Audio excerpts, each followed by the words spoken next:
Los descubrimientos científicos no siempre empiezan con un «Eureka, lo he encontrado». A menudo empiezan con una simple corazonada, una especie de sospecha, una sensación de inquietud. Así fue como Charles Moore describió el momento crucial que cambió su vida.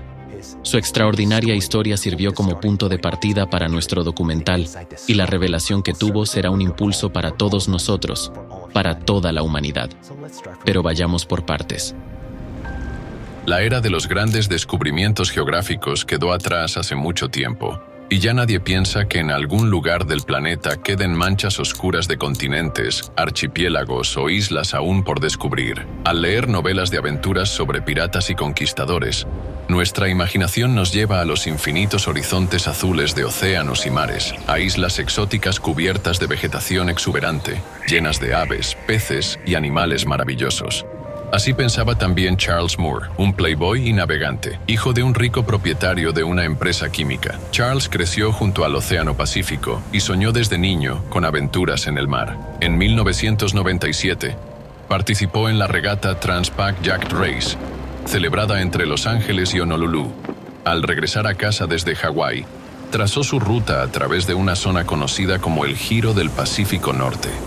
Tras varios días de navegación, Charles se dio cuenta de que su yate estaba rodeado de basura por todas partes. Junto con sus amigos, había entrado en un vertedero flotante.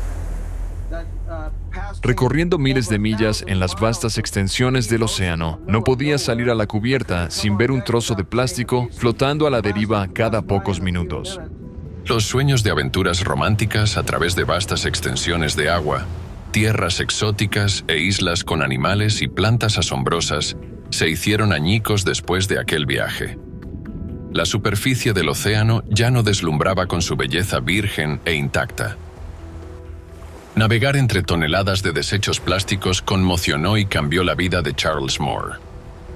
Lo que estaba a punto de descubrir desafiaba su comprensión. El capitán Moore se convirtió en un pionero, pero este hallazgo no le trajo alegría, ya que descubrió lo que más tarde sería llamado la Gran Mancha de Basura del Pacífico. Charles pasó de ser un despreocupado playboy a convertirse en una persona seria y un ferviente defensor del medio ambiente. Vendió sus acciones en la empresa química de su padre y, con el dinero obtenido, fundó la organización ecológica Algalita Marine Research Foundation, AMRF, dedicada a investigar el estado ambiental del Océano Pacífico.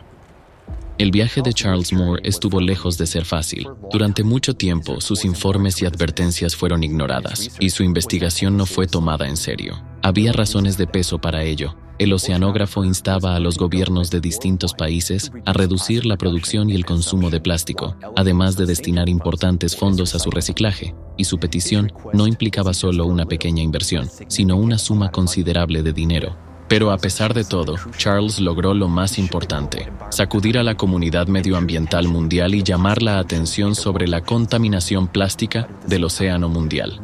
En aquel momento, comprendía mejor que nadie el peligro de lo que estaba ocurriendo en el océano y cómo esto representaba una amenaza para la vida en nuestro planeta. Y Charles dio el primer paso, es decir, reveló el problema. Pero, ¿cómo nos afecta este descubrimiento a cada uno de nosotros? ¿Qué debemos hacer a continuación? ¿Cómo prevenir el avance de esta catástrofe? Para responder a estas preguntas, primero debemos comprender cómo funciona el sistema oceánico global y cómo lo hemos dañado. Funciones del océano. El océano es un mundo vasto que cautiva nuestra imaginación y curiosidad científica. Sus ecosistemas, como intrincados mecanismos de relojería, mantienen el delicado equilibrio necesario para sostener la vida en la Tierra. El océano funciona como el aire acondicionado natural de nuestro planeta. Absorbe el calor y lo libera gradualmente. Es asombroso pensar que una capa de tan solo 10 metros de agua oceánica puede almacenar más calor que toda la atmósfera de la Tierra. La capacidad térmica del océano es una característica única que atenúa las variaciones de temperatura, tanto entre el día y la noche como entre las estaciones, en verano e invierno. Las corrientes marinas circulan por el planeta, transportando calor y nutrientes desde las latitudes ecuatoriales hasta las polares y viceversa. Este proceso mitiga las temperaturas extremas. La temperatura de los océanos influye en los ciclos de vida de los animales y las plantas, tanto en el mar como en la tierra. El océano influye activamente en los procesos atmosféricos, contribuyendo a la formación de nubes y precipitaciones. Cada día, una enorme cantidad de agua se evapora de su superficie, se condensa en nubes y luego regresa a la Tierra en forma de lluvia o nieve. Este es un proceso crucial que abastece de agua dulce a los ríos, lagos y suelos. Las microalgas, como el fitoplancton, producen aproximadamente el 50% del oxígeno que respira la humanidad. Cada segundo aliento que tomamos nos lo regala el océano. Además, el océano es el hogar de millones de especies de seres vivos, desde diminutos microbios hasta majestuosas ballenas. Aloja especies que han existido durante cientos de millones de años. El océano es el lugar donde surgió la vida, y de él depende el futuro de nuestro planeta. El océano es un organismo único e interconectado que abarca todos los recursos hídricos de nuestro planeta. Pero, como resulta ser, este increíblemente complejo sistema vivo está gravemente enfermo, y la causa de ello es nuestra actitud irresponsable hacia el plástico después de su uso. El plástico es un material notablemente duradero y conveniente, pero la contaminación por plástico es un veneno para el océano. Charles Moore fue el primero en darse cuenta de la magnitud de esta catástrofe. Cada día, nuestro océano se contamina más y más. Estamos cada vez más cerca del punto en el que la enfermedad se volverá irreversible. Como con cualquier paciente, el primer paso hacia la recuperación es estudiar el historial médico y hacer un diagnóstico correcto. 2 años después de su impactante descubrimiento, Charles organizó una segunda expedición para estudiar en detalle la llamada mancha de basura. Los resultados de esta expedición sorprendieron a la comunidad científica. En 1999, esto fue realmente un descubrimiento, porque después de analizar nuestras muestras, nos dimos cuenta de que había 6 veces más plástico en las aguas superficiales en peso que zooplancton, que es la principal fuente de alimento de ese ecosistema. El hecho de que el plástico haya superado en masa a los organismos vivos en el océano alarmó a mucha gente. La gran mancha de basura del Pacífico, Great Pacific Garbage Patch, es en esencia el vertedero más grande del planeta, que ha estado creciendo rápidamente desde aproximadamente la década de 1950. Este vertedero oceánico se extiende desde la costa occidental de América del Norte hasta Japón. Su superficie varía, pero se estima en aproximadamente 1.6 millones de kilómetros cuadrados. En esta mancha de basura hay al menos 80.000 toneladas de desechos. Y esto es solo la punta del iceberg. Se calcula que alrededor del 70% del plástico se hunde hasta el fondo del océano, donde podría ocultarse una cantidad significativa de desechos. Nadie sabe con certeza cuánta basura contiene realmente la gran mancha de basura del Pacífico. El giro subtropical del Pacífico Norte es demasiado vasto para ser completamente estudiado por los científicos. Las mediciones han demostrado que esta mancha de basura está creciendo a un ritmo catastrófico. Entre 2015 y 2022, la masa promedio de plástico en su interior se multiplicó por 5, mientras que la cantidad de pequeños fragmentos de plástico aumentó 10 veces. Marcus Ericsson, director de investigación de la Algalita Marine Research Foundation, Estados Unidos, señaló: al principio, la gente pensaba que era una isla de basura plástica sobre la que casi se podía caminar. No es exactamente así. Es más como una sopa de plástico. La gran mancha de basura del Pacífico se está convirtiendo en el 7º continente del planeta, pero no es la única. Actualmente los científicos han identificado 5 grandes acumulaciones de basura, 2 en el Atlántico, 2 en el Pacífico, 1 en el Índico. En los océanos flotan millones de toneladas de plástico y otros desechos. Según las investigaciones, hasta el 80% de la basura en estas manchas está compuesta por residuos plásticos. Las islas de basura están creciendo a un ritmo catastrófico. Si miramos a a nuestro alrededor, notaremos algo inquietante. 8 de cada 10 objetos que nos rodean están hechos de plástico. Dormimos sobre almohadas con relleno plástico. Nos cepillamos los dientes con cepillos de plástico. Bebemos de botellas de plástico. Están viendo este documental en una pantalla de televisor, laptop o teléfono, hechos de plástico. Es simplemente imposible imaginar nuestra vida moderna sin este material. El mundo a nuestro alrededor se ha vuelto plástico. El plástico es uno de los mayores problemas de la humanidad en la actualidad. Decidimos que, dado que nadie prestaba atención a la contaminación por plástico, tomaríamos la iniciativa y comenzaríamos a crear lo que más tarde se conocería como el gran despertar ante el problema del plástico. Un despertar a la comprensión de que este material es probablemente el más común en nuestra vida cotidiana. Me gusta decir que, después de dormir, la mayor parte de nuestro tiempo la pasamos abriendo envases de plástico, porque dedicamos demasiado tiempo simplemente a sacar cosas del plástico que lo cubre todo. ¿A qué terribles consecuencias conduce el vertido incontrolado de desechos plásticos en las aguas del Océano Mundial? El problema principal es que, a diferencia de otras sustancias, el plástico no se descompone, permanece en el medio ambiente, no pasa por el ciclo habitual de biodegradación. Después de todo, fue inventado para resistir la descomposición natural. Así, al vencer el proceso natural de descomposición, el plástico se ha convertido en un componente permanente de nuestro entorno. Bien, ahora tenemos una idea general de qué es el continente de basura. Su superficie es verdaderamente inmensa y sigue creciendo constantemente. Pero, ¿qué ocurre en el epicentro de esta enfermedad? Quizás el plástico simplemente flota en un solo lugar y luego se hunde en las profundidades del océano, donde se descompone bajo una enorme presión. Quizás esto no es tan alarmante como parece. Entonces, ¿qué hemos descubierto hasta ahora? Descomposición del plástico en micro y nanopartículas. Hoy en día, el plástico es una de las principales causas de muerte de los seres marinos, y debemos estudiarlo precisamente como un asesino. Es un depredador que mata, pero nunca devora. Al mismo tiempo, se convierte en presa, ya que es ingerido por los animales, llenando sus estómagos sin aportar ningún valor nutritivo. Tiene un lado oscuro y siniestro. Mata y, al ser ingerido, sigue matando. Obstruye y bloquea los estómagos, y lo hace a una escala cada vez mayor. Y esto es solo a nivel de microplásticos.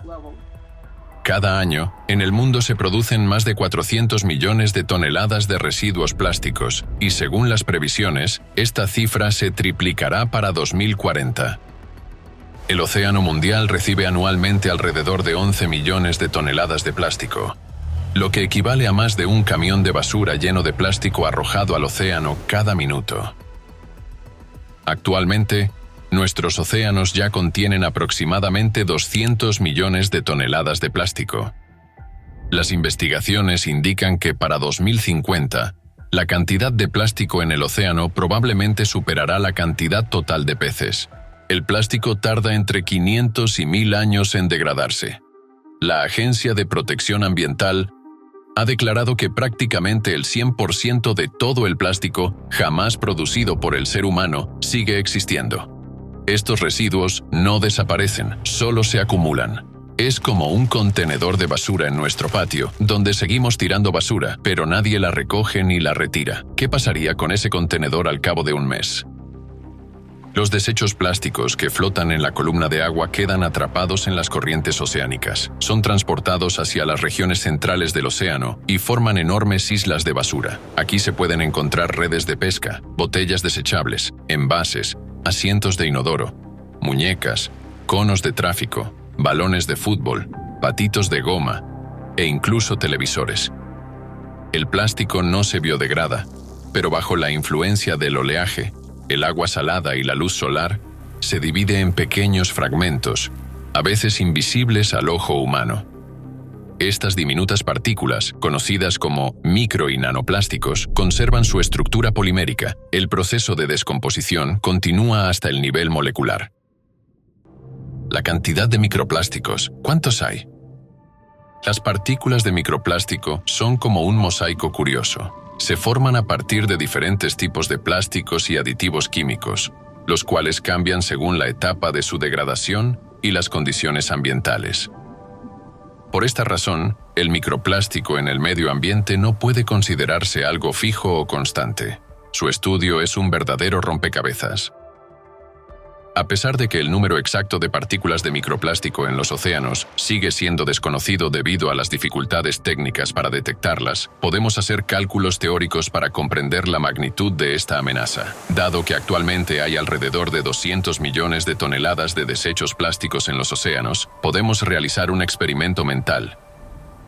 Si dividiéramos todo el plástico presente en los océanos en partículas de 50 nanómetros, considerando su densidad y el volumen total del océano global, obtendríamos una cifra verdaderamente aterradora.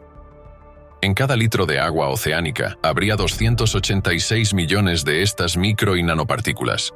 En la actualidad, todavía no todo el plástico se ha fragmentado en micro y nanoplástico, pero sabemos que, tarde o temprano, toda esa contaminación inevitablemente se descompondrá en un número incalculable de nanopartículas. Hoy en día, los científicos ya encuentran partículas de microplástico en cada gota de agua oceánica. Además, existen zonas en el océano con concentraciones de microplásticos aún más elevadas. La mayoría de los estudios científicos globales que analizan la magnitud y el volumen de la contaminación marina por plásticos se han limitado en la capa superficial del agua. Las investigaciones muestran que aproximadamente 358 billones de partículas microplásticas flotan en la superficie de los océanos del mundo. Sin embargo, cada vez hay más pruebas de que también hay incontables billones de partículas microplásticas en aguas más profundas y en los sedimentos del fondo marino. Los plásticos ligeros flotan en la superficie, mientras que los más densos o aquellos que han sido colonizados por organismos marinos se hunden hasta el fondo del océano. Según estimaciones, aproximadamente el 50% de los desechos plásticos de origen urbano tienen una densidad mayor que la del agua de mar, lo que provoca que se depositen en el lecho marino, sean transportados por corrientes de aguas profundas y se acumulen en fosas y depresiones. Se han detectado microplásticos incluso en el punto más profundo del océano, el fondo de la fosa de las Marianas. De hecho, no es la superficie del océano, sino el fondo marino profundo, el principal lugar de acumulación de residuos de microplástico. Como resultado, todo el lecho oceánico se está cubriendo gradualmente con un manto de plástico. Además, los datos sobre la contaminación del océano por microplásticos están subestimados, y en realidad la situación es mucho peor. No todos tienen acceso a instrumentos y herramientas de muestreo muy sofisticados y costosos, explica Melanie Bergman, bióloga del Instituto Alfred Wegener en Alemania. Según su opinión, hasta el 90% de las partículas de microplástico marino podrían no ser detectadas mediante los métodos estándar de muestreo, ya que son demasiado pequeñas para ser identificadas.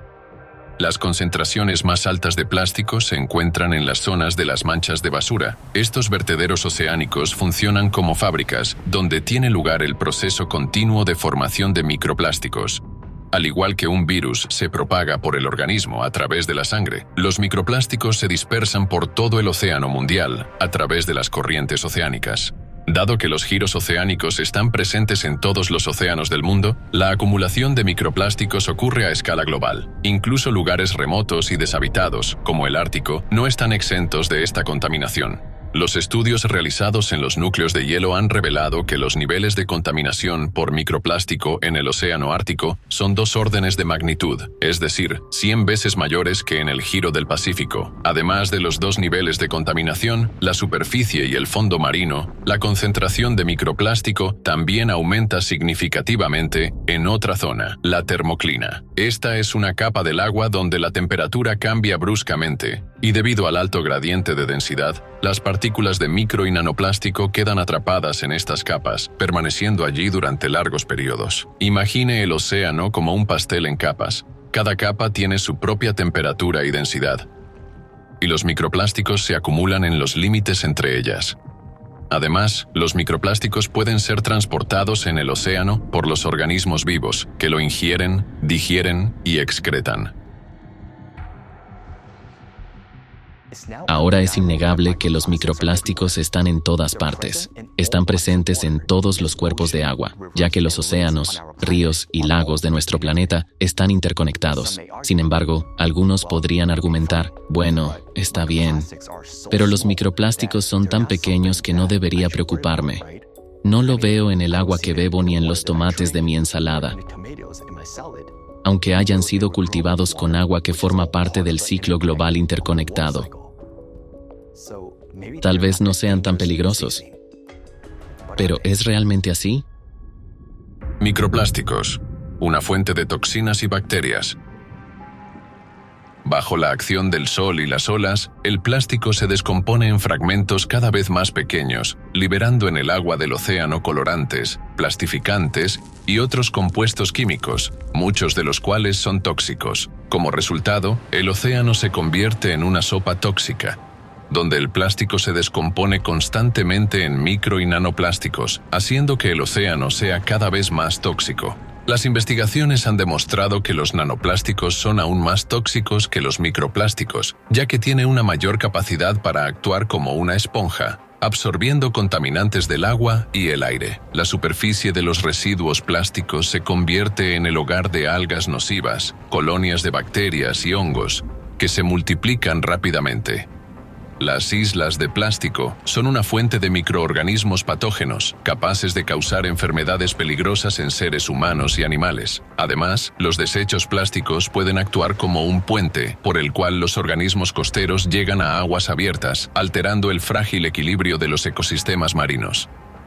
De esta manera, estas islas de basura se convierten en focos de bacterias peligrosas, representando una amenaza para toda la vida.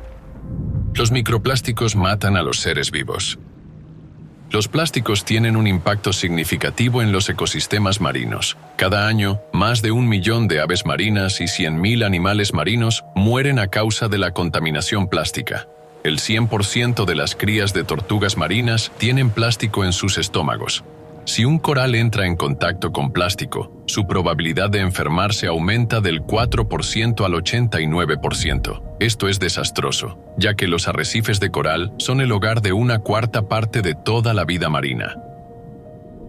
La gran catástrofe de extinción por la que estamos pasando ahora es similar a la que acabó con los dinosaurios y de nuevo destruirá la vida en el planeta. En eso hay algo de verdad. La vida realmente se está destruyendo. Creo que la vida en el océano está muriendo a causa del plástico en este mismo momento y en la Tierra debido al cambio climático y también al plástico. Los microplásticos son tan pequeños que son ingeridos por el plancton. El plancton es la base de la cadena alimentaria. Muchos organismos marinos se alimentan de plancton, y aquellos que no lo consumen directamente, comen a quienes ya lo han consumido. De esta manera, los microplásticos se introducen en la cadena alimentaria. Cuanto más grande es el pez, más microplásticos contiene. Según una investigación, el animal más grande que jamás haya vivido en la Tierra es también el mayor consumidor de microplásticos. Cada ballena consume hasta 43,6 kilogramos de plástico al día.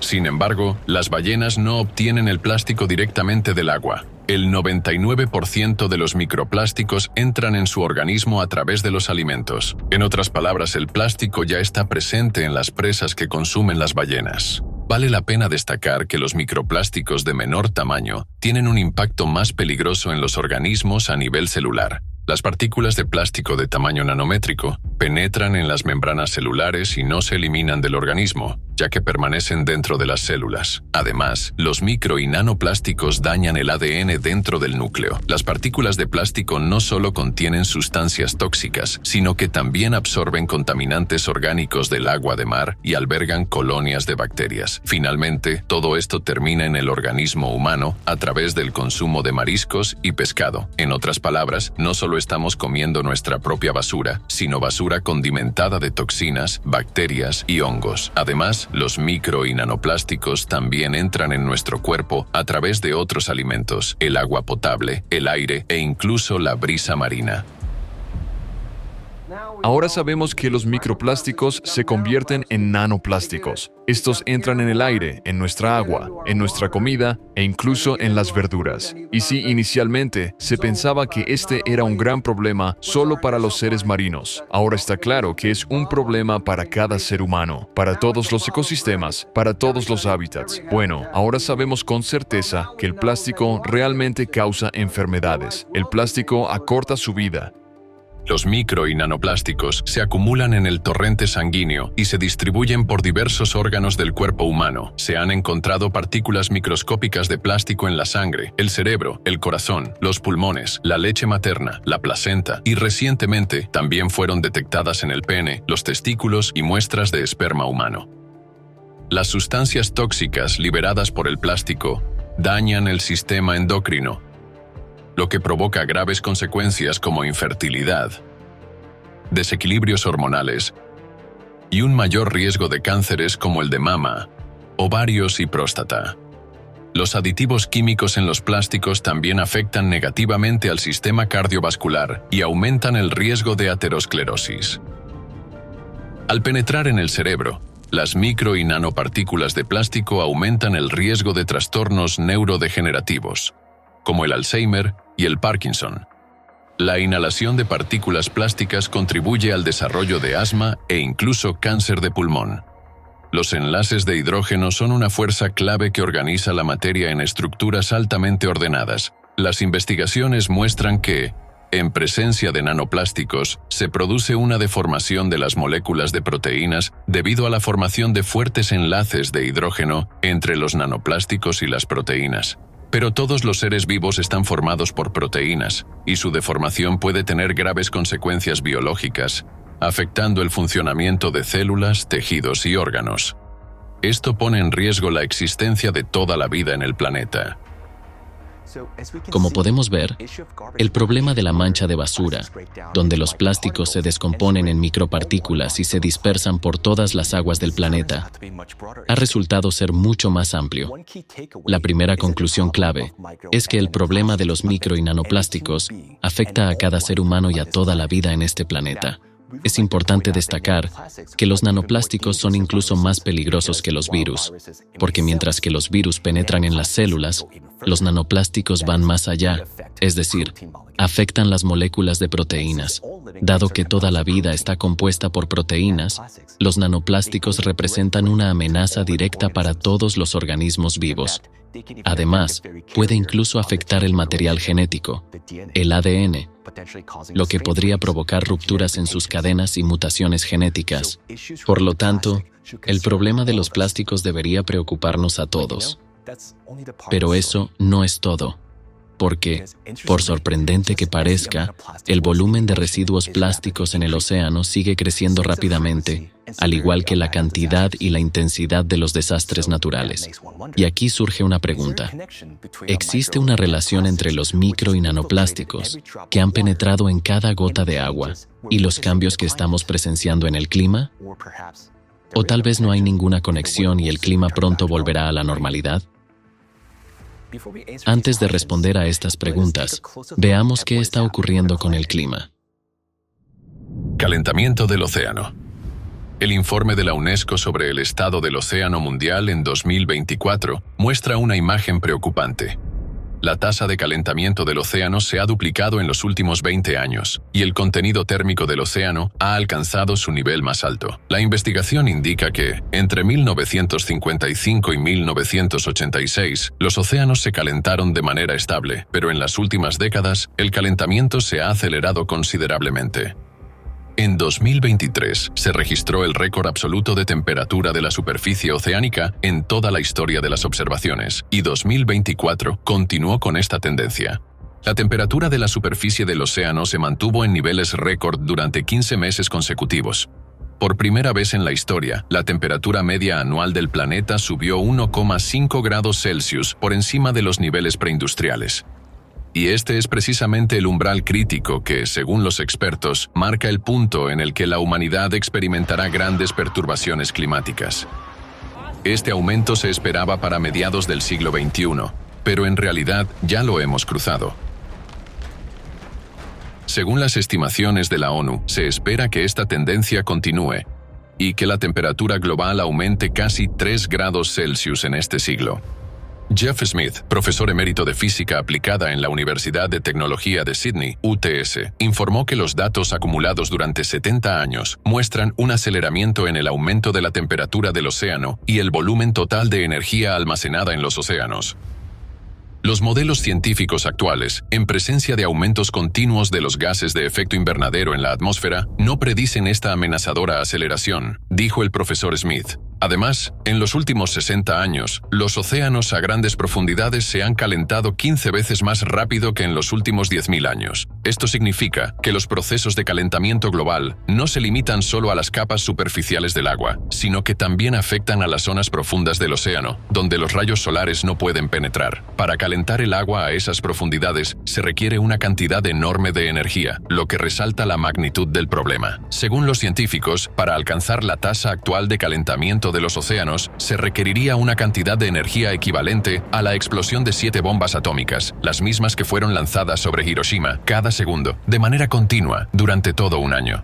Son cifras colosales que plantean la pregunta, ¿de dónde proviene toda esta energía? A medida que aumenta la temperatura del agua del océano, el nivel del mar sigue subiendo, amenazando con sumergir costas enteras. En más de 2 siglos, el nivel del océano mundial ha aumentado 21 centímetros y en los últimos 30 años ha subido 10,1 centímetros. Está subiendo 2,5 veces más rápido que antes y el crecimiento continúa. Si esta tendencia persiste, millones de personas se convertirán en refugiados, forzados a abandonar sus hogares y buscar refugio lejos de las zonas costeras. Adicionalmente, desde la década de 1960, el océano ha perdido un 2% de oxígeno debido al aumento de la temperatura de sus aguas y los contaminantes presentes en ellas, incluidos los desechos industriales, domésticos y agrícolas. Las especies marinas costeras se están asfixiando debido a la disminución de los niveles de oxígeno. Se han identificado alrededor de 700 zonas muertas, donde casi no queda flora ni fauna marina. El calentamiento del océano está provocando fenómenos meteorológicos extremos más frecuentes y severos, como inundaciones, tifones y precipitaciones anormales. Todo esto pone en riesgo los ecosistemas del planeta y la vida de miles de millones de personas. Con cada año que pasa, este proceso se acelera y los cambios se hacen cada vez más evidentes.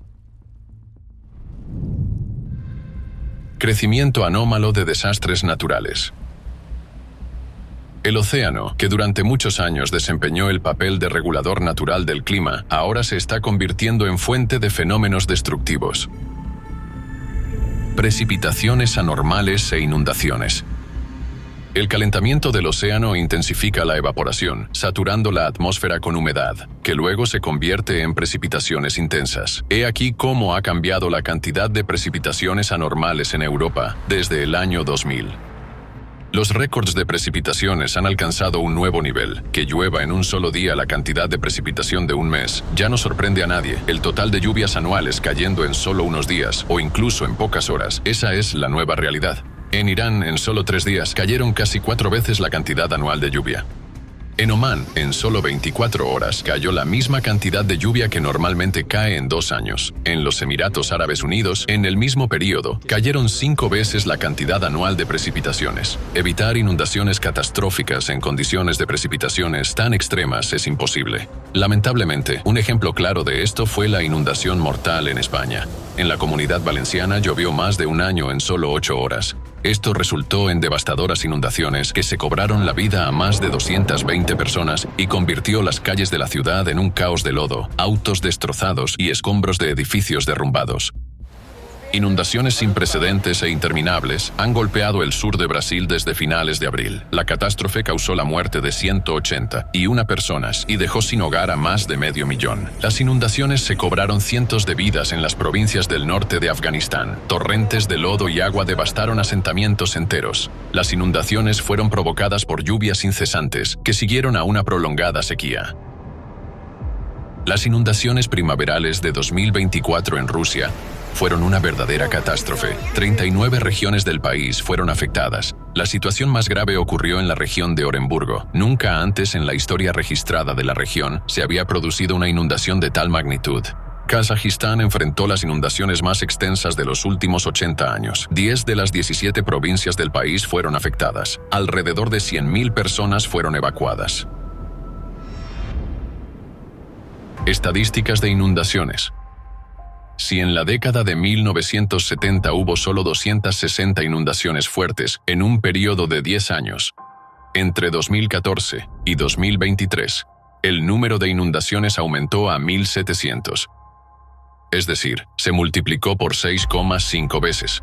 En Europa, en los últimos 5 años, las precipitaciones extremas han ocurrido 44 veces más a menudo que en la década de 2000.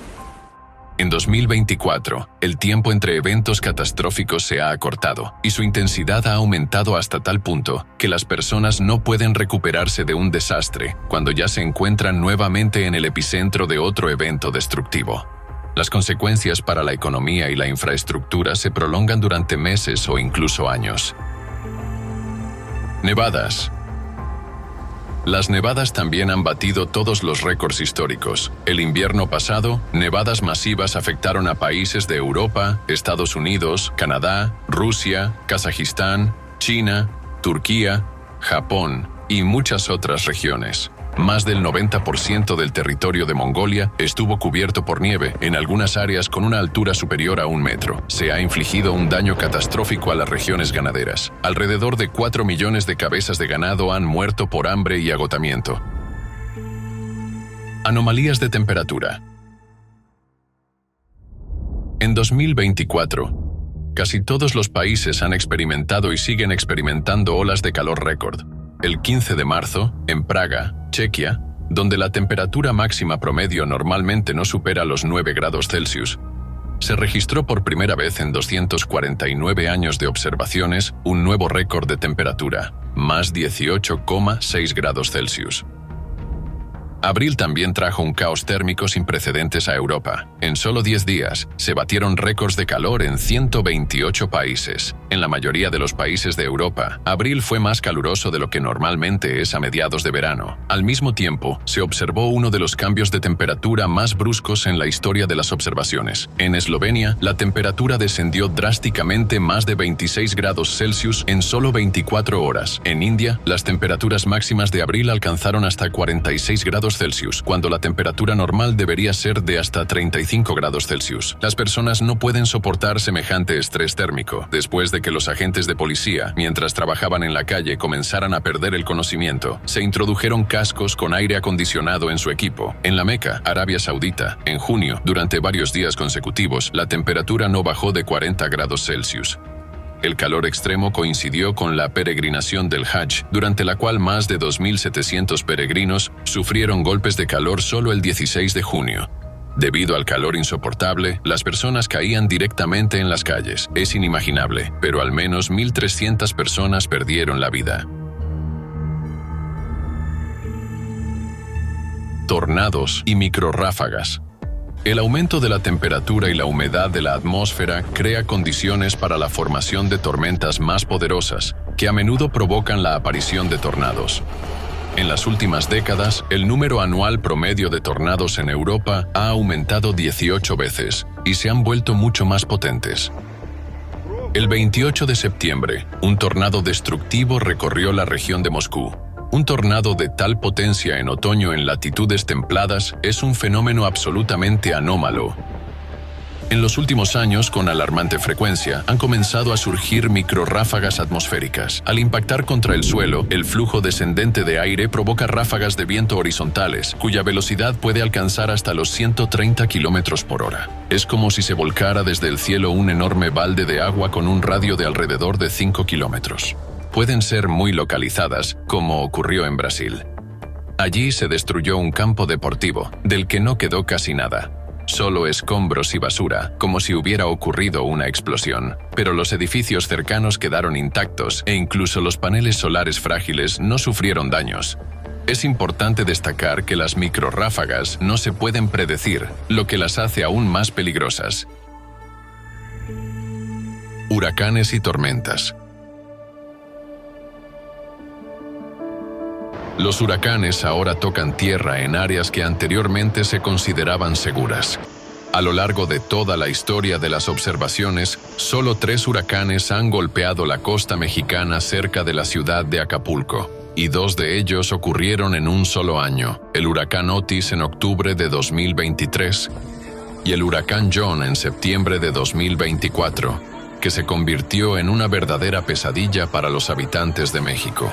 Después de casi disiparse y alejarse hacia el mar, inesperadamente recuperó fuerza y golpeó el país con aún mayor intensidad.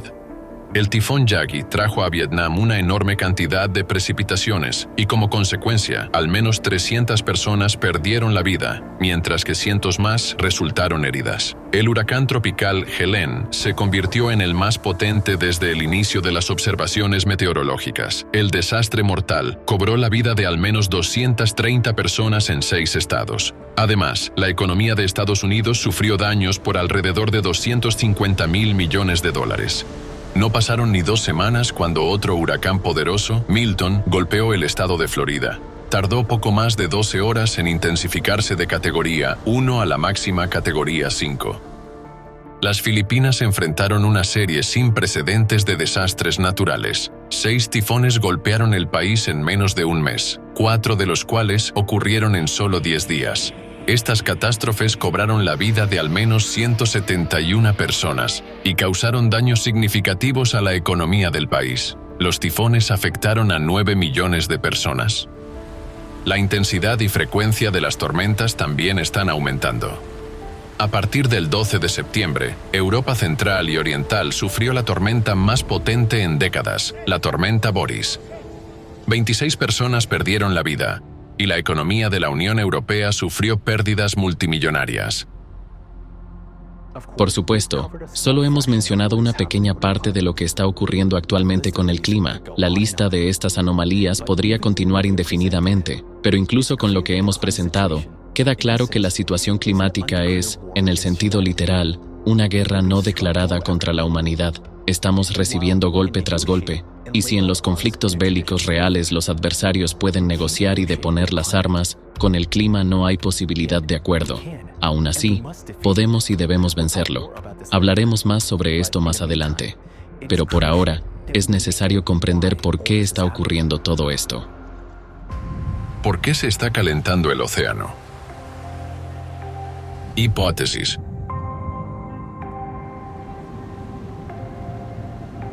Los principales factores reconocidos que influyen en el calentamiento del océano son los gases de efecto invernadero, como el CO2. Estos gases contribuyen a la retención del calor en la atmósfera y al calentamiento de las capas superiores del agua. Sin embargo, existen otros factores que también pueden desempeñar un papel significativo.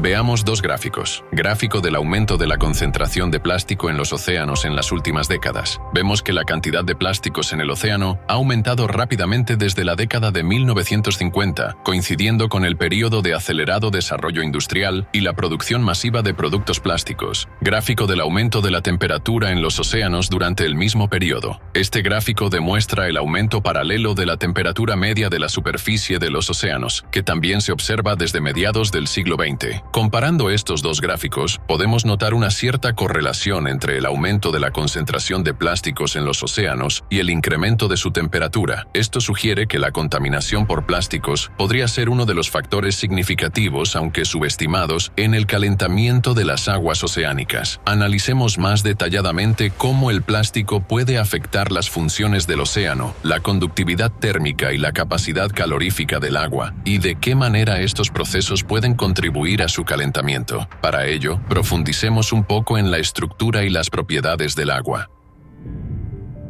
Propiedades únicas del agua.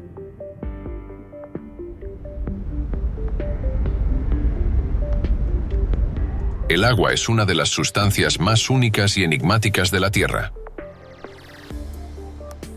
¿Qué tipo de sustancia se esconde detrás de la sencilla fórmula química H2O?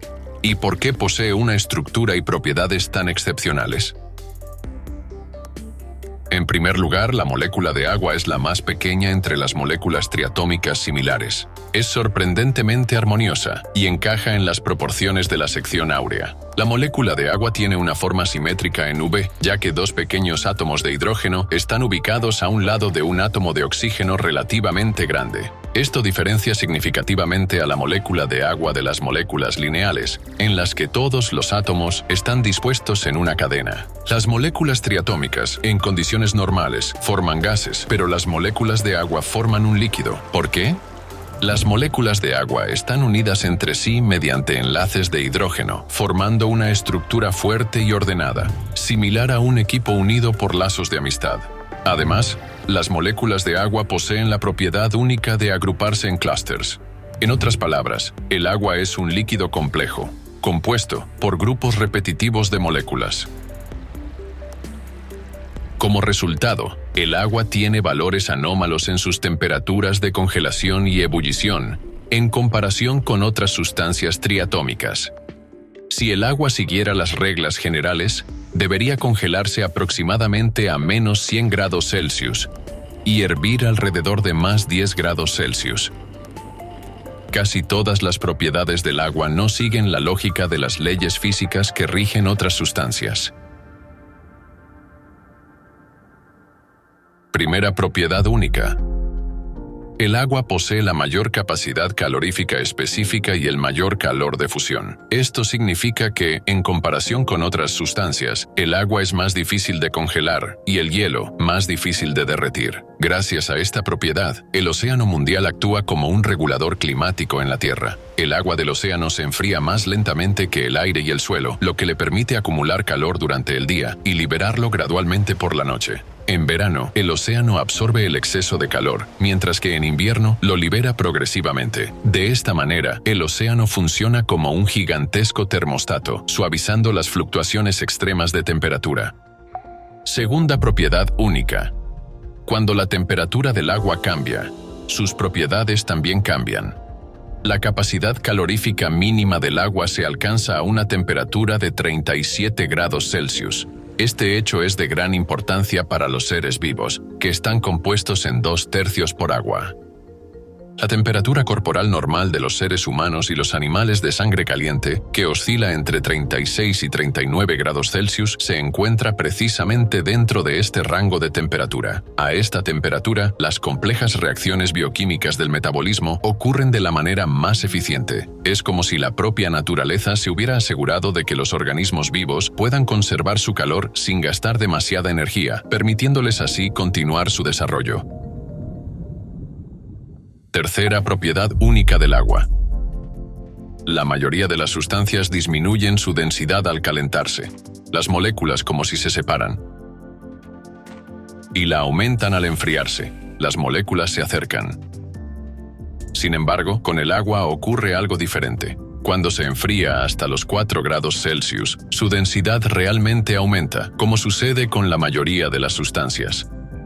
Pero al enfriarse aún más, de 4 a 0 grados Celsius, su densidad comienza a disminuir. Como resultado, el agua alcanza su máxima densidad a una temperatura de 4 grados Celsius y no a 0 grados Celsius. Y aquí es donde comienza lo más interesante. Cuando el agua se convierte en hielo, su densidad disminuye inmediatamente en más del 9%. Es decir, el hielo ocupa un volumen mayor que el agua en estado líquido. Esta es una propiedad increíblemente inusual del agua. Gracias a que el hielo es más ligero que el agua, no se hunde. Al permanecer en la superficie, actúa como una barrera protectora que evita que el agua y los organismos que viven en ella se congelen por completo. Si, en cambio, la densidad del agua aumentara al congelarse, el hielo se hundiría. En ese caso, toda el agua de los lagos, ríos y océanos se congelaría completamente, convirtiéndose en enormes bloques de hielo. Esto llevaría a la extinción de toda la vida. Las propiedades únicas del agua están directamente relacionadas con la presencia de enlaces de hidrógeno entre sus moléculas. Estos enlaces juegan un papel clave en la determinación de sus propiedades físicas y químicas. Los cambios en las propiedades físicas del agua pueden tener un impacto significativo en el equilibrio térmico del océano mundial, en su capacidad para almacenar y transferir calor. Ahora tenemos casi todo listo para comprender las causas de lo que está ocurriendo con el clima. Sabemos que el océano se está calentando a una velocidad alarmante. También sabemos que, además de la mancha de basura que flota en la superficie, una cantidad masiva de plástico cubre el fondo del océano. Además, hemos descubierto que prácticamente cada gota de agua en el océano contiene partículas de micro y nanoplástico, y que el agua en sí posee propiedades únicas. Solo nos queda el último paso: comprender cómo cambian estas propiedades únicas del agua bajo la influencia de las partículas de plástico. Cuando descubramos esto, entenderemos la verdadera causa del calentamiento anómalo del océano y sabremos qué hacer al respecto. Influencia de los micro y nanoplásticos en las propiedades del agua.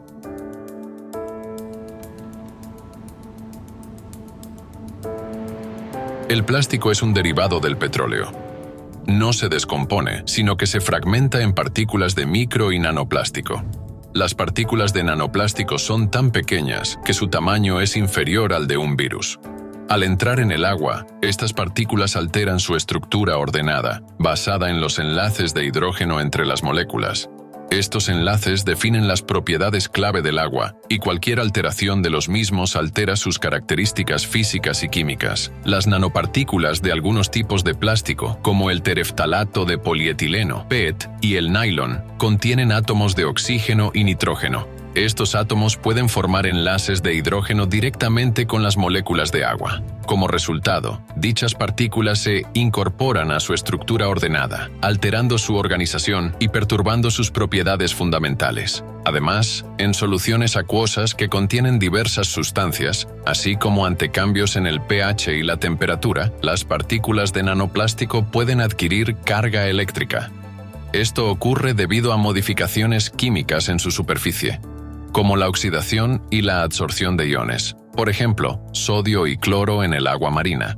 Las nanopartículas de plástico cargadas, rodeadas de iones, atraen moléculas de agua, formando un abrigo multicapa de moléculas de agua a su alrededor. En términos químicos, este proceso se conoce como hidratación, y el abrigo se denomina capa de hidratación. Investigadores de la Escuela Politécnica Federal de Lausana decidieron determinar el tamaño de esta capa de hidratación en los iones, es decir, cuántas moléculas de agua reaccionan con un ion. Llegaron a resultados sorprendentes. Se descubrió que un solo ion puede influir en aproximadamente 1 millón de moléculas de agua circundantes.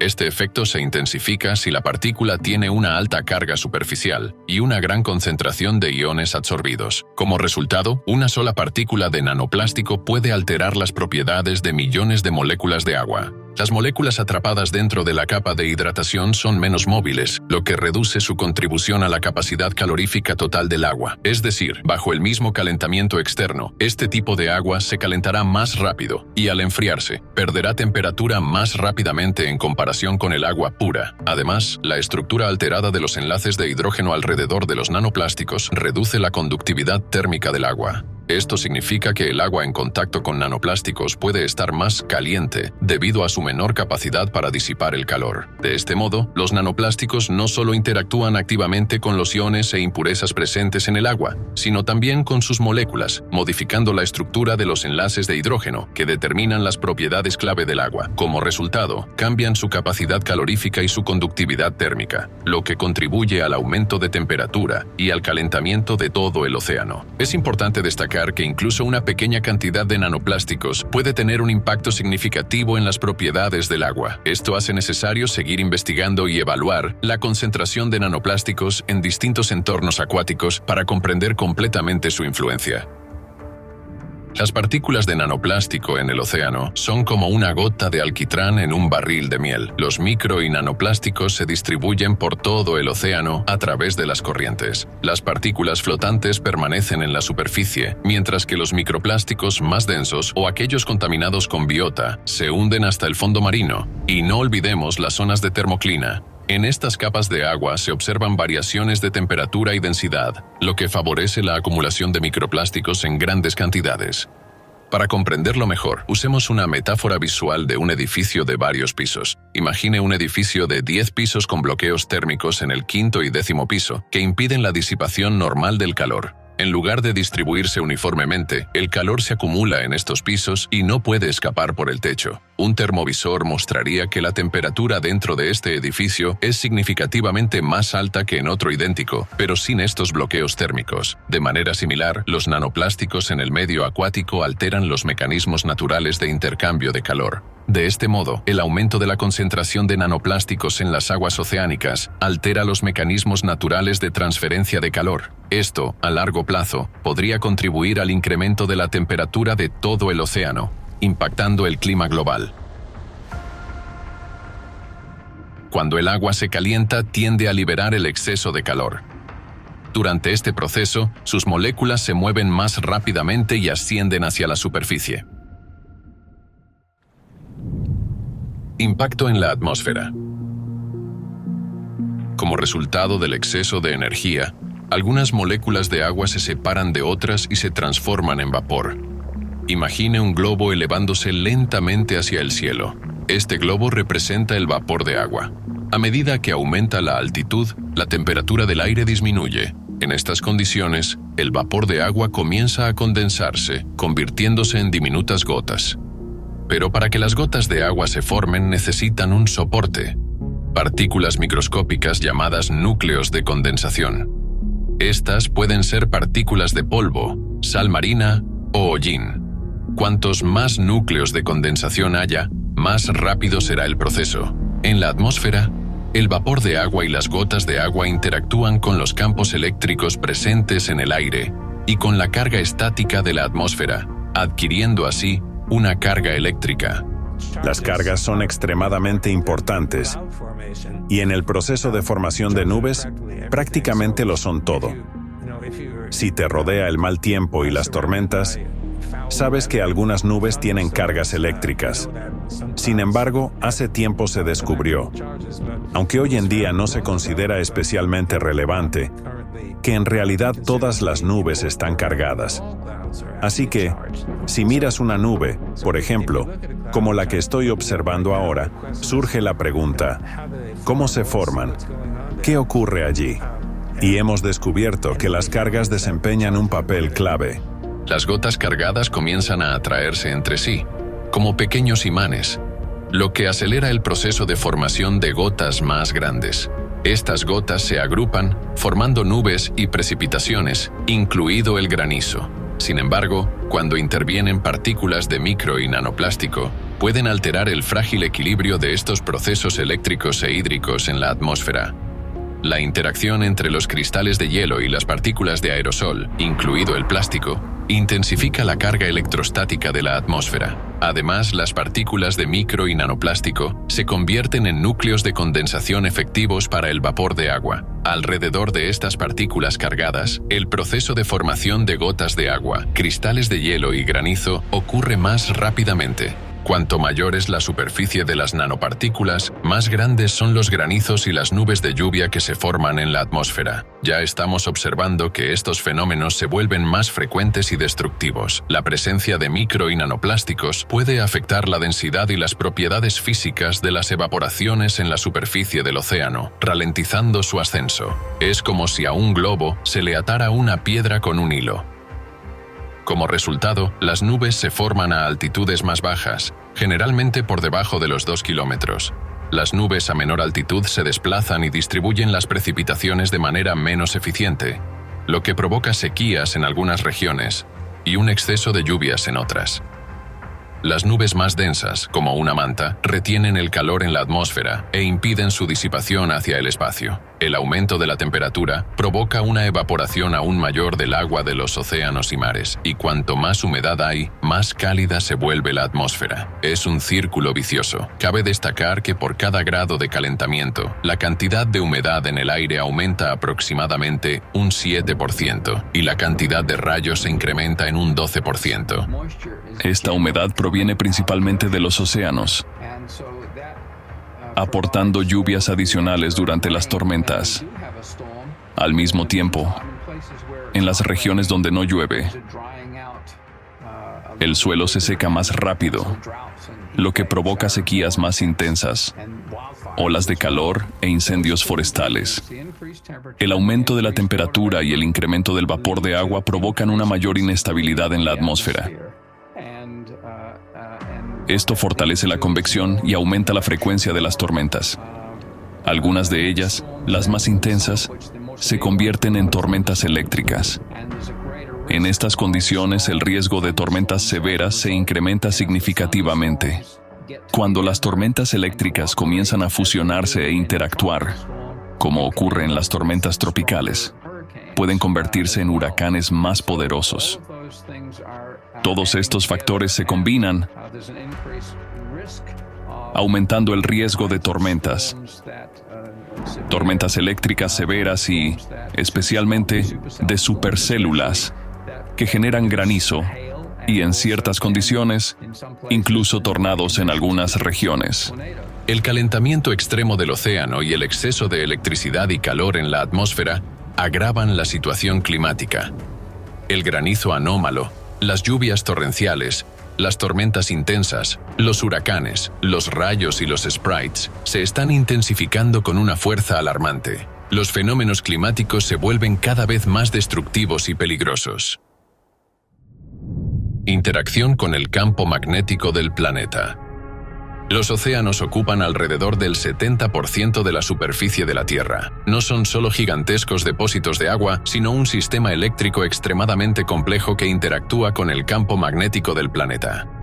El campo magnético protege la superficie de la Tierra del viento solar y de la peligrosa radiación cósmica. Funciona como un escudo. Sin él, la atmósfera sería destruida. El campo magnético de la Tierra se genera en las profundidades del planeta, donde el núcleo externo líquido se mueve constantemente alrededor del núcleo interno sólido, actuando como un gigantesco generador natural. Este campo es generado por el núcleo e interactúa con los fenómenos eléctricos en los océanos y la atmósfera. Gracias a las sales, el agua de mar puede conducir electricidad, casi como los cables en nuestros hogares, por lo que el océano transmite corrientes eléctricas. Sin embargo, la contaminación en los océanos y la atmósfera en áreas con altas concentraciones de plástico, especialmente nanoplásticos, altera las propiedades químicas y eléctricas del agua. Cuanto más contaminada está el agua, más sufre la atmósfera. Cuando el agua contaminada se evapora, transporta consigo metales, microplásticos y otras sustancias. Imagine que tiene un imán potente del tamaño de la palma de la mano, pero si coloca un trozo de hierro cerca, este absorberá parte del campo magnético,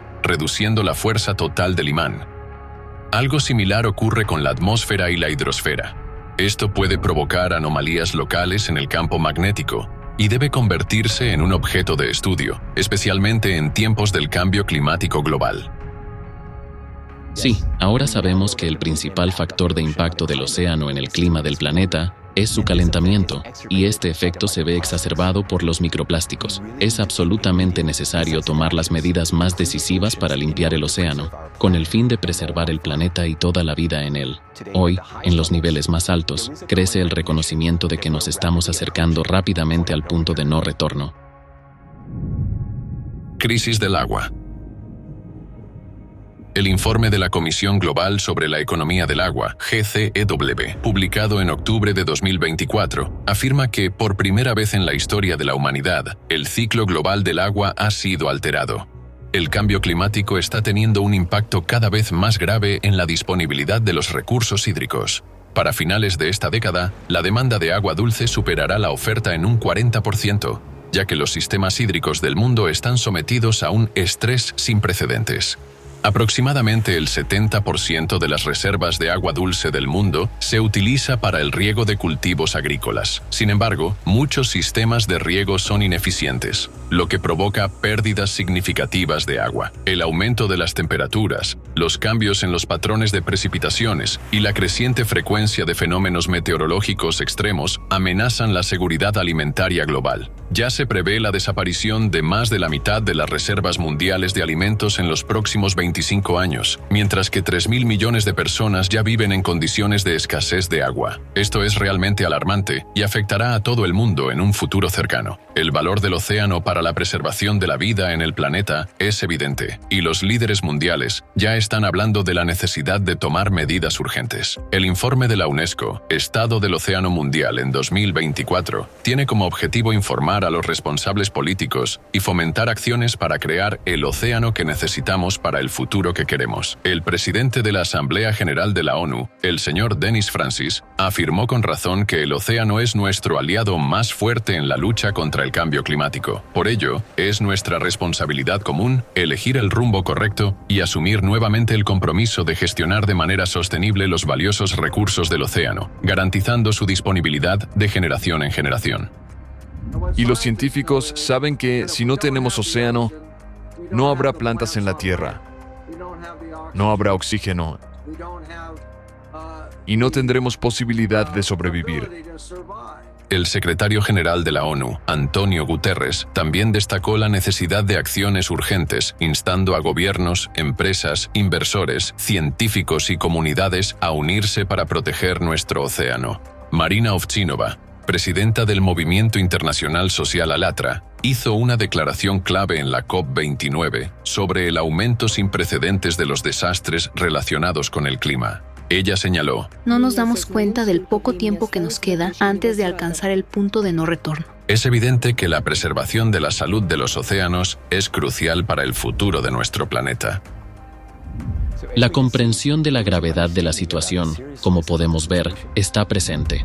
Se dicen muchas palabras importantes sobre la limpieza del océano, pero ¿qué pasos concretos se están tomando en este momento para sanar nuestro planeta, afectado por un peligroso virus? Por ahora solo se puede decir una cosa: el paciente está más muerto que vivo. Y es solo cuestión de tiempo antes de que deje de respirar. Entonces, ¿qué están haciendo los médicos? Trabajo de Sísifo. En un intento de mejorar la situación, se están realizando esfuerzos para retirar del océano los residuos de gran tamaño que se encuentran en la superficie. Diversas organizaciones e iniciativas trabajan en proyectos para recolectar plásticos y otros residuos que se encuentran en el agua. El proyecto más ambicioso de limpieza oceánica es la iniciativa de la organización The Ocean Cleanup. Su tecnología consiste en que 2 barcos navegan por el agua arrastrando una barrera de aproximadamente 2,2 kilómetros de longitud que se sumerge hasta 4 metros de profundidad. Precisamente a esta profundidad se concentra la mayor parte de los desechos plásticos superficiales. Los desechos se acumulan en una gran bolsa y cuando se llena, se transporta a uno de los barcos, donde el plástico es clasificado y empaquetado. Luego, la bolsa se vuelve a sumergir en el agua y el proceso comienza de nuevo. A primera vista suena genial, pero hay varios matices. Al recoger los desechos, junto con los plásticos también quedan atrapados organismos vivos que habitan en la superficie del agua, como microalgas, alevines de peces y medusas. Hasta ahora, nadie ha medido exactamente cuántos seres vivos quedan atrapados en las redes, pero si estos organismos son eliminados en grandes cantidades, esto tendrá un impacto negativo en toda la vida marina, ya que se alterará la cadena alimentaria. A pesar de las medidas tomadas para garantizar la seguridad de los animales, el problema sigue sin resolverse. Hasta noviembre de 2024, los participantes del proyecto The Ocean Cleanup habían recolectado alrededor de 20.000 toneladas de plástico del océano. Es un paso importante, pero en comparación con la magnitud del problema, es solo una gota en el mar. En el océano flotan aproximadamente 200 millones de toneladas de desechos, y cada año esta cantidad aumenta en 11 millones de toneladas más. Para entender la escala del problema, 20.000 toneladas representan solo el 0,01% de toda la basura en el océano. Al estudiar el problema de la limpieza del océano, surgen muchas preguntas. Por ejemplo, incluso si logramos sacar todo el plástico del océano, ¿qué planeamos hacer con él? Actualmente, no se recicla más del 9% del plástico. ¿Significa esto que simplemente lo volveremos a arrojar a los vertederos? Además, la limpieza de los desechos es increíblemente costosa. La gran mancha de basura del Pacífico está demasiado lejos de las costas de cualquier país, por lo que nadie asumirá la responsabilidad ni destinará fondos para su limpieza. Según Charles Moore, limpiar esta zona quebraría a cualquier país que intentara hacerlo. Y en el océano existen 5 de estas islas de basura.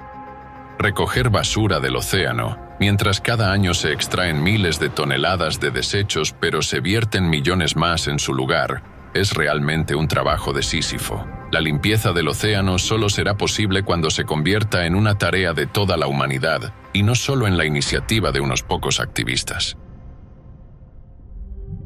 Los desechos grandes son solo una pequeña parte del problema. Eso es solo el plástico en la superficie. Es solo una pequeña fracción, el 1% de lo que realmente hay en el océano, explica Melanie Bergman, bióloga marina del Instituto Alfred Wegener. Cuando el plástico se descompone en micro y nanopartículas, limpiar el océano de este contaminante se vuelve prácticamente imposible. Aunque ya existen tecnologías para eliminar los microplásticos del agua, aún están en fase experimental, lejos de implantarse a escala global. Las principales dificultades son la eficacia limitada y la complejidad de escalar estas soluciones. Pero incluso si logramos recolectar toda la basura grande, ¿qué hacemos con los microplásticos? Están dispersos a lo largo de la columna de agua del océano, con concentraciones particularmente altas en el fondo marino. Y precisamente los microplásticos representan la mayor amenaza. Realmente, la limpieza del océano se asemeja a un trabajo de Sísifo, ya que la cantidad de desechos vertidos en el océano es varias órdenes de magnitud mayor que la cantidad que se extrae. Entonces, ¿qué se debe hacer? Es evidente que las tecnologías de limpieza actuales no están a la altura de la magnitud del problema, solo ralentizan un poco la caída del planeta hacia el abismo climático. Un poco más, y el punto de no retorno será superado. Surge una pregunta razonable. ¿Disponemos, como humanidad, de las tecnologías capaces de limpiar los océanos de micro y nanoplásticos? ¿O estamos condenados? Las tecnologías ya existen. Cuando la humedad se evapora, los microplásticos ascienden desde la superficie del agua hacia la atmósfera. Para limpiar tanto el océano como la atmósfera de los micro y nanoplásticos, necesitamos un filtro a escala planetaria, y el papel de tal filtro puede desempeñarlo un generador atmosférico de agua, o en abreviatura GAA, cuando se aplique a gran escala. Este es un dispositivo que convierte la humedad de la atmósfera en agua pura.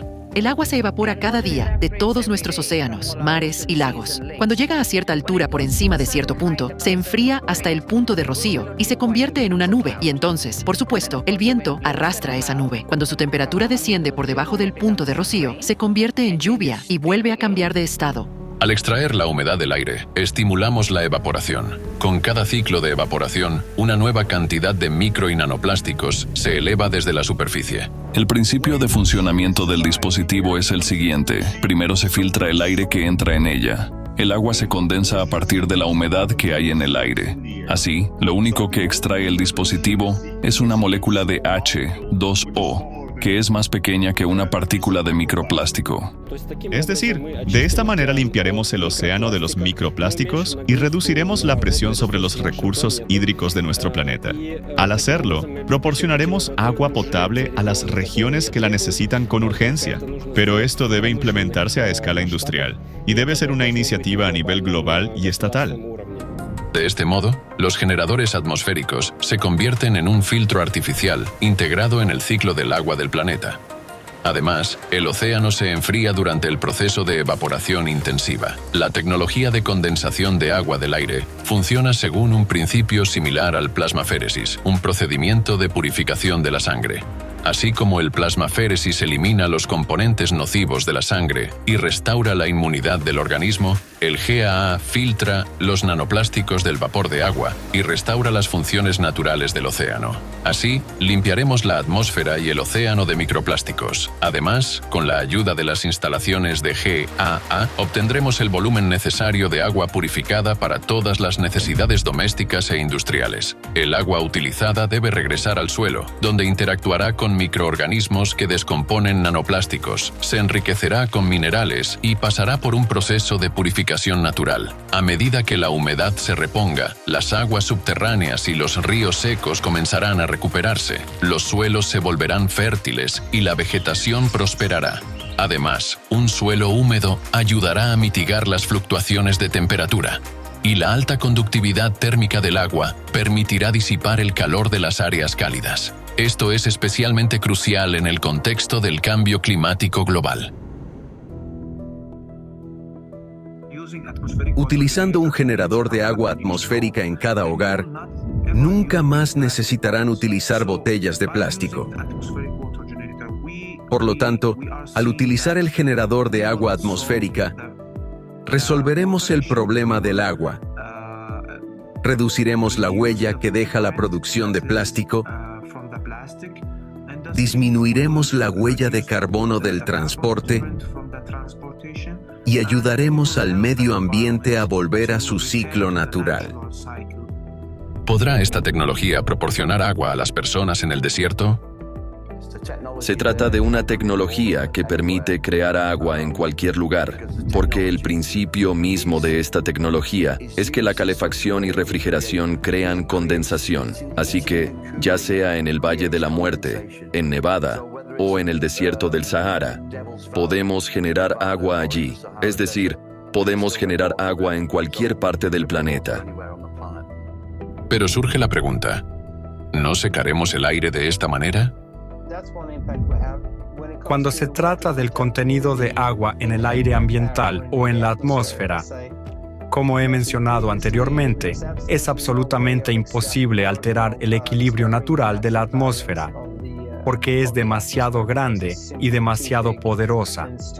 E incluso si creáramos una máquina enorme y asombrosa que succionara constantemente agua de la atmósfera, inmediatamente, con la otra mano, recogería agua del Pacífico o de la masa de agua más cercana. Además, al extraer el exceso de humedad de la atmósfera, se reduce la cantidad de precipitaciones extremas y vientos. Asimismo, la atmósfera se limpia de metano y CO2.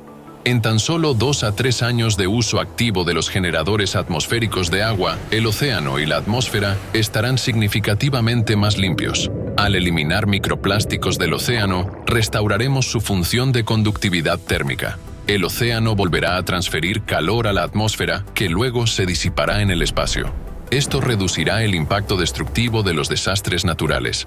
Además, la transición a los GAA permitirá reducir la dependencia de las fuentes de agua terrestres y subterráneas. Los GAA pueden producir el volumen necesario de agua tanto para las necesidades potables como para las industriales.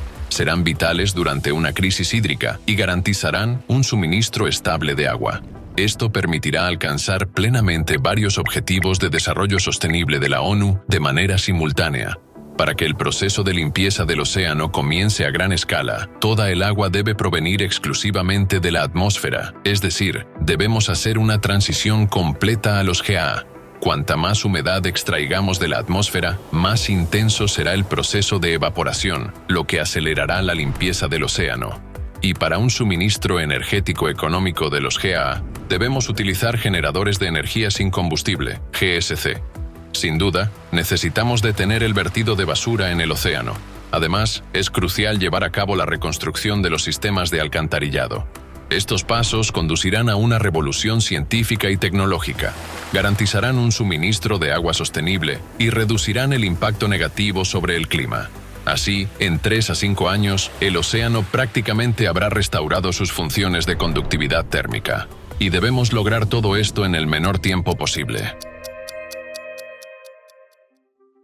Son noticias excelentes. Las tecnologías capaces de salvar nuestro planeta y a la humanidad de la destrucción ya existen. Esto significa que tenemos una oportunidad. Solo nos queda resolver las cuestiones organizativas e implementar la solución. Pero aquí surge otro problema. Los modelos climáticos que toman en cuenta todos los factores antropogénicos, como resulta, están lejos de ser precisos. Lo que se preveía para dentro de 100 a 150 años está sucediendo ante nuestros ojos. Los científicos comienzan a reconocer que hay algo más, algo aparte de la influencia humana. La acción de ese algo está llevando a una creciente discrepancia entre el modelo teórico y la realidad. Llamémoslo factor X. Factor X. Las temperaturas medias globales no reflejan el cambio climático real, ya que en algunas regiones el aumento ocurre de manera mucho más rápida. Los cambios ocurridos en 2023 fueron tan grandes y mucho más allá de todo lo que habíamos visto antes. Por eso, requieren una explicación. Los modelos que utilizamos para simular el clima no ofrecen una explicación suficientemente adecuada para esto. Y descubrimos que, como resultado de todo esto, se están produciendo algunos cambios en el comportamiento de las corrientes oceánicas y los vientos atmosféricos. Así, a pesar del calor adicional, este se traslada a través de las corrientes oceánicas y la atmósfera, concentrándose en regiones específicas de una manera que nunca habíamos observado antes. La comunidad científica mundial observa con preocupación cómo las tendencias de deterioro climático superan sus modelos de previsión. ¿Cuál es la causa de tan gran imprecisión en los modelos climáticos actuales? Según algunos expertos, una de las principales causas radica en el misterioso factor X. Las temperaturas récord de 2023, sin embargo, alarmaron a los científicos y sugieren algunos misteriosos, nuevos procesos que podrían estar ocurriendo, dice el principal climatólogo de la NASA, Gavin Schmidt. No fue solo un récord. Fue un récord que superó el récord anterior con un margen récord. Él añade: las tendencias a largo plazo son claras para nosotros y están causadas por los gases de efecto invernadero, el impacto antropogénico. Pero lo que ocurrió en 2023 fue precisamente esto, y luego algo más. Y ese algo más es mucho más grande de lo que esperábamos o lo que podemos explicar por ahora. En este documental, hemos explorado uno de los factores que contribuyen al aumento de la temperatura del océano, y este factor son los cambios en las propiedades de la propia agua oceánica. Los nanoplásticos afectan la capacidad calorífica y conductividad térmica del agua, atrapando el calor en las aguas oceánicas. Además, existen gases de efecto invernadero que calientan la atmósfera, la cual a su vez calienta la superficie del océano. Pero ¿pueden estos factores aumentar tan significativamente el calentamiento del océano si la radiación solar sigue siendo la misma y todos los factores antropogénicos han sido considerados en los modelos climáticos? Esto plantea la hipótesis de que un calor adicional está ingresando al océano desde otra fuente. Los estudios muestran que las profundidades medias del océano se están calentando 15 veces más rápido en los últimos 60 años que en los 10.000 años anteriores, y además, la velocidad de este calentamiento está aumentando. Para tal calentamiento de las capas profundas, donde no llegan los rayos solares, se requiere una enorme cantidad de energía. Por ejemplo, justo frente a las costas de la Antártida Occidental, se está produciendo un extraño calentamiento de las aguas profundas del mar de Weddell. Mientras los primeros 700 metros de agua prácticamente no se calientan, las temperaturas en las capas más profundas están aumentando de manera constante. Existen varias teorías para explicar esta anomalía, pero ninguna ha sido probada de manera concluyente. ¿De dónde proviene el calor adicional en las profundidades del océano? Se considera que el calor proveniente del interior de la Tierra es insignificante y se puede desestimar. Pero, ¿es posible que estemos subestimando este factor? Nuestros conocimientos sobre las profundidades oceánicas son limitados. Más del 70% del fondo marino se encuentra a más de 3.000 metros de profundidad. La investigación en tales profundidades conlleva muchas dificultades técnicas.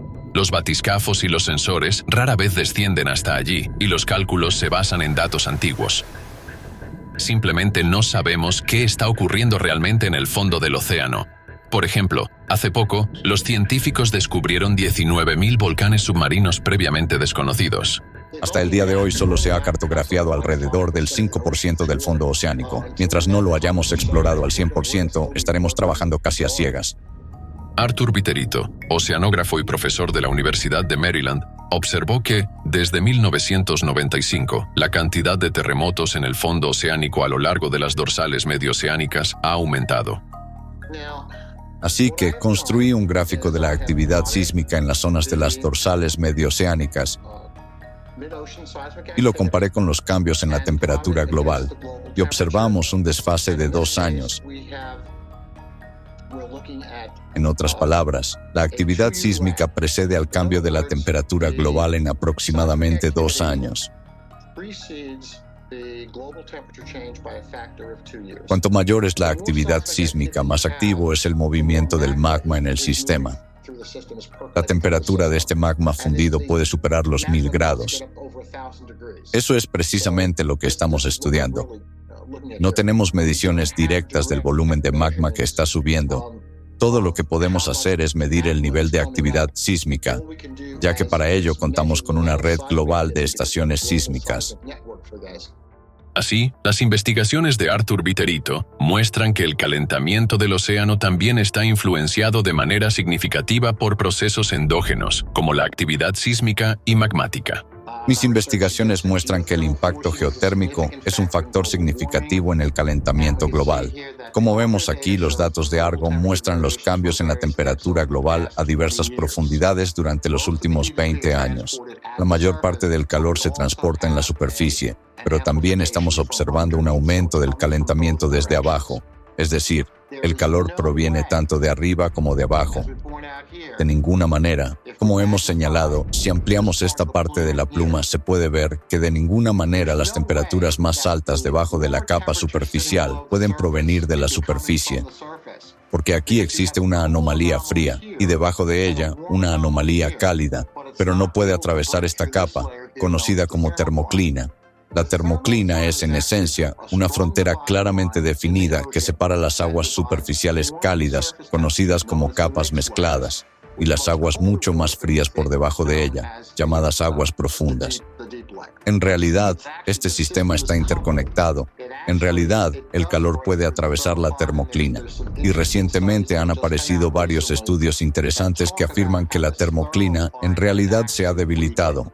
Esto ocurre de manera sincrónica con el aumento de la actividad sísmica en las zonas de las dorsales medio-oceánicas. Es decir, no es simplemente un fenómeno aleatorio. Así que en la superficie el agua es más fría y debajo de ella es más cálida. ¿De acuerdo? Esto es una prueba de que el calor geotérmico asciende desde las profundidades hacia la superficie. La convección ascendente del calor ha potenciado aún más este proceso, debilitando la termoclina y aumentando el contenido térmico del océano.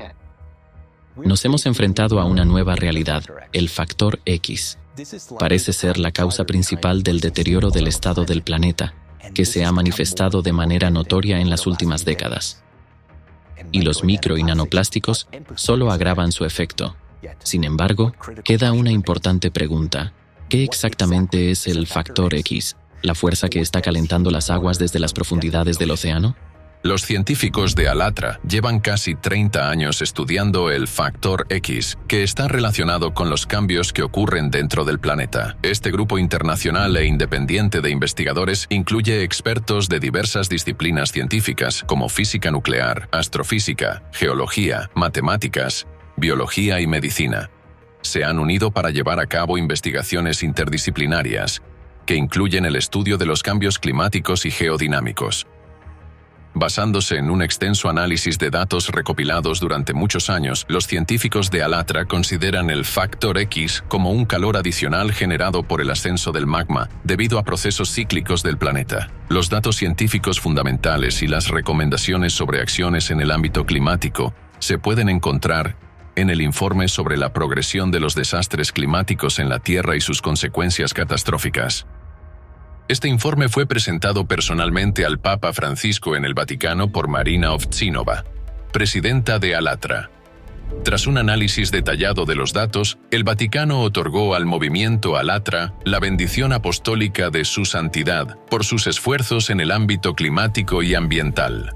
El informe también fue presentado en la COP16 en Colombia y en la COP29 en Azerbaiyán.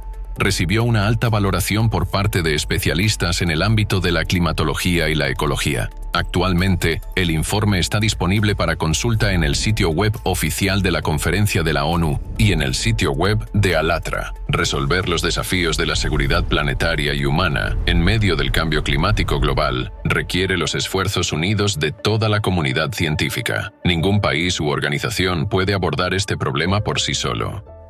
Como podemos ver, la situación es bastante preocupante. Además de las causas conocidas del cambio climático, existen factores adicionales que siguen siendo poco estudiados y requieren más investigación, pero la dificultad radica en que todo esto tendrá que llevarse a cabo en condiciones de empeoramiento climático constante. En otras palabras, cada vez habrá menos tiempo para que la humanidad responda al cambio climático. Sin embargo, la implementación generalizada de generadores atmosféricos de agua es un paso crucial hacia la solución de esta crisis. Después de todo, esta tecnología permitirá limpiar el océano mundial de micro y nanoplásticos, restaurar el ciclo del agua y el equilibrio térmico del planeta y, en última instancia, estabilizar la situación climática. Gracias al uso de los GAA, obtendremos tiempo invaluable para preservar el potencial científico e industrial de la humanidad, y junto con el tiempo, surgirán esperanza y oportunidades. Al mismo tiempo, debemos crear condiciones en la sociedad que permitan a los científicos de todos los países colaborar abiertamente, compartir libremente sus conocimientos y trabajar juntos en beneficio de la humanidad y para su supervivencia. Lograr esto requiere paz global, una paz duradera entre todos los países. Solo entonces podremos realmente enfrentar y superar la crisis climática. Nos gustaría enfatizar que las ideas y direcciones de investigación presentadas en este documental ofrecen enfoques prometedores y prácticos para abordar los problemas relacionados con el cambio climático a los que nos enfrentamos hoy en día. Su estudio detallado llevará a un avance significativo en la comprensión de los procesos que ocurren en nuestro planeta. El poder del cambio está en nuestras manos. Juntos, podemos transformar los desafíos en oportunidades para lograr un progreso increíble. Ha llegado el momento de actuar por el bien del planeta, por nosotros mismos y por las generaciones futuras.